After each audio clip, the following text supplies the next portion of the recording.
υπάρχει μια επιστολή του η οποία αφορά και τα όσα εμείς βιώνουμε σήμερα στην καθημερινότητά μας, στην οποία εσείς είχατε παρέμβει.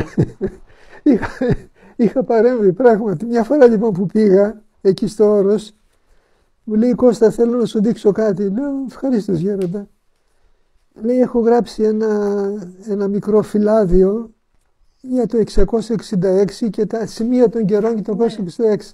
Λέω ευχαρίστως γέροντα να το δω. Μου το δίνει λοιπόν να το διαβάσω. Το διάβασα και σε κανένα δυο σημεία είχε μια αστοχία έτσι ενιολογική, ας το πούμε. Θα σας πω ακριβώς εδώ συγκεκριμένα. Όταν διαβάζουμε αυτές τις επιστολές είναι σαν να ζούμε το τώρα πάντως, κύριε καθηγητά. Βεβαίως, έτσι δεν είναι? Ακριβώς έτσι είναι, όπως το λέτε είναι. Και αυτό που λέτε το σχολιάζουν πάρα πολύ. Ναι. Αυτό λοιπόν είναι εδώ το κείμενό του. Σημεία των καιρών. Ναι. Χειρόγραφο. Καθώς το διάβαζα λοιπόν, βλέπω εδώ σε κάποιο σημείο να δείτε, λέει δυστυχώς και πάλι ορισμένοι γνωστικοί σε εισαγωγικά, για πνευματικούς εννοούσε, ναι. δηλαδή κληρικούς πνευματικούς, θα φασκελώνουν, έγραφε, τα πνευματικά τους παιδιά τέκνα, σαν τα μωρά δήθεν, για να μην στενοχωρούνται. Δεν πειράζει αυτό, δεν είναι τίποτα, αρκεί εσωτερικά να πιστεύετε κτλ. Ναι.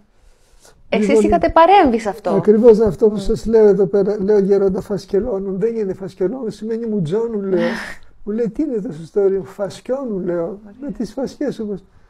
Το σβήνει, το έσβησε λοιπόν και βλέπετε εδώ το φασκιώνουν. Γι' αυτό φαίνεται ότι είναι και πιο αραιογραμμένο. Είναι αραιογραμμένο, γιατί το φασκελώνουν έχει περισσότερα γράμματα από το φασκιώνουν. Και τώρα δεν θυμάμαι ακριβώς και προς το τέλος, αλλά δεν το θυμάμαι ακριβώς τι ρήμα ήταν, θα σας γελάσω. Προς το τέλος της επιστολής συντασσόμεθα, δεν θυμάμαι τι ήταν εκείνο το ρήμα, αλλά και αυτό βλέπετε ότι είναι αραιογραμμένο. Αραιογραμμένο βέβαια. Ναι. Ναι, φυσικά το δέχτηκε αμέσως και μετά το έδωσε στην δημοσιότητα, αυτό το φυλάδιό του.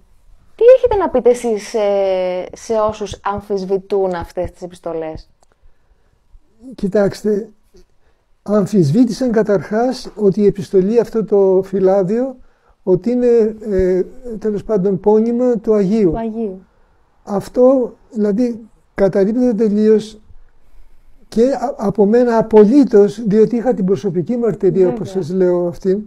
Είχα προηγούμενες επιστολές του Αγίου, είχα επιστολές που δείχνουν χειρόγραφες το γραφικό του χαρακτήρα και επομένως δηλαδή καλόπιστος άνθρωπος δεν μπορεί μόνος του, δεν είναι ανάγκη να είναι γραφολόγος κανείς, συγκρίνοντας το φυλάδιο του Αγίου λοιπόν με οποιαδήποτε άλλο κείμενό του μετά να πιστεί ότι είναι πραγματικά του Αγίου, πώς να πω έτσι, πόνημα αυτό.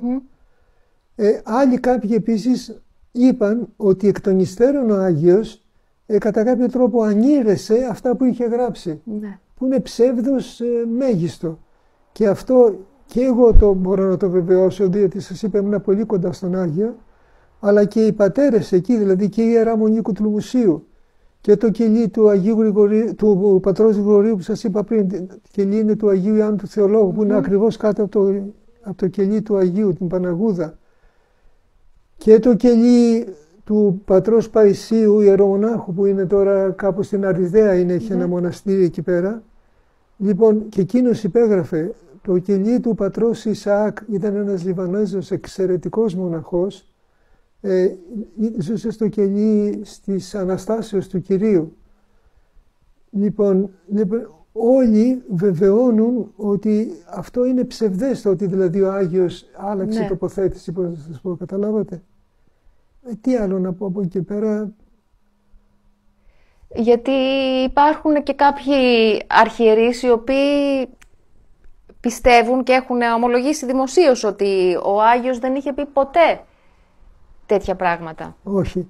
Εγώ σας βεβαιώνω, επαναλαμβάνω, ότι πολλές φορές, τις περισσότερες φορές που πήγα στο Άγιον Όρος και πήγαινα, έτυχε να είναι πολύ προσκυνητές κτλ. Επανήρχεται στα θέματα αυτά, καταλάβατε. Και επαναλαμβάνω εδώ, τι άλλο δηλαδή να αμφισβητήσει κανείς όταν καθηγητές πανεπιστημίου ανώτατοι στρατιωτικοί και τα λοιπά δίνουν τη μαρτυρία, όλοι ψέματα έλεγαν για τέτοια θέματα. Αν διαβάσετε αυτό που είδατε στο τέλος, που είδαμε στο τέλος, για τα εθνικά θέματα, θα δείτε πώς οι άνθρωποι τώρα, το πώς κάποιοι αρχιερείς που λέτε δίνουν αυτές τις πληροφορίες, έχουν την ευθύνη εκείνη, δεν μπορώ να πω τίποτα περισσότερο.